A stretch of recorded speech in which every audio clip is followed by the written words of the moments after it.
हिंदी व्याकरण में ग्रामर में शब्द और वाक्य विचार पढ़ा रहे हैं। शब्द और वाक्य विचार, इसमें 4-5 पॉइंट है।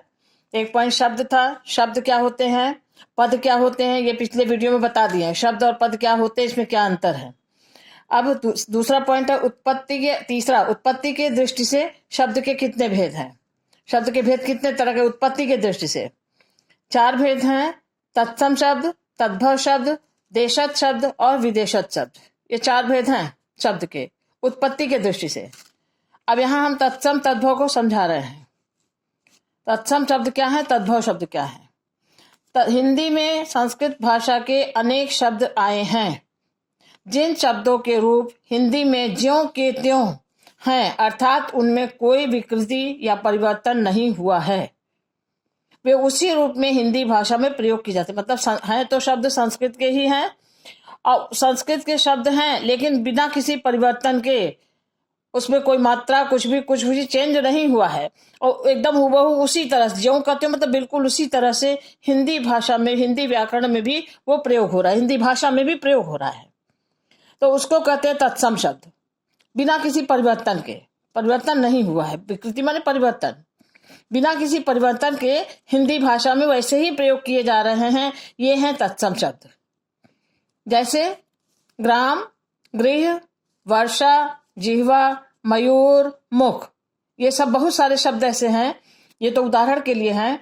इस तरह के ये सब शब्द आप देखिए, इसको ये हमारे हिंदी में भी ये सब प्रयोग होते हैं, इसमें कोई परिवर्तन नहीं होता है, जैसे लिखा है बिल्कुल हुबहू वैसे ही हम हिंदी में प्रयोग करते हैं। तो ये है तत्सम शब्द, कि संस्कृत के हैं और हिंदी में हम प्रयोग कर रहे हैं बिल्कुल उसी रूप में, तब ये तत्सम शब्द है। और तद्भव ये भी है संस्कृत के। तद्भव शब्द क्या है, ऐसे शब्द जो संस्कृत के तो हैं पर विकृति माने परिवर्तित होकर के कुछ रूप चेंज हो गया, उनका शक्ल उनका बदल गया है, मात्रा वगैरह कुछ चेंज होकर के तब हिंदी में आए हैं, वे तद्भव शब्द कहलाते हैं। मतलब वो हैं तो संस्कृत के, लेकिन थोड़ा सा रूप उनका परिवर्तित हो गया है और फिर वो हिंदी में प्रयोग किए जा रहे, हिंदी में आए हैं। अर्थात हिंदी में आए हुए जिन संस्कृत शब्दों का रूप विकृत हो गया है यानी बदल गया है, उन्हें तत्सम शब्द, तद्भव शब्द कहते हैं। यहां तो ये है कि संस्कृत के शब्द हैं वैसे ही आ गए हैं हिंदी में, ये तत्सम हो गया। लेकिन यहाँ शब्द तो संस्कृत के हैं, लेकिन उनका रूप थोड़ा बदल गया है, उसमें कुछ चेंज हो गया है, उसके बाद वो हिंदी में प्रयोग किए जा रहे हैं, तो वो हो गए तद्भव शब्द। ठीक, अब इसका उदाहरण देखिए, जैसे तत्सम तद्भव, देखिए आम्र संस्कृत शब्द है, यह संस्कृत में तो ऐसे प्रयोग होता है, हिंदी में ये आम हो जाता है। उसी से मयूर, मयूर का मोर, अग्नि का आग, जिह्वा का जीभ, मुख का मुंह, हस्त हाथ, और ग्राम गांव, क्षेत्र खेत, यही है।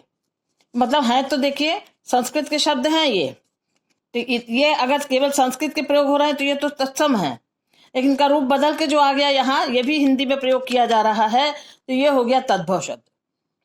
दोनों में यही बेसिक डिफरेंस है। तो हैं तो संस्कृत के, लेकिन आ गए रूप बदल करके आ गए तो तद्भव हो गए, नहीं रूप बदला वैसे ही आ गए तो ये तत्सम हो गया।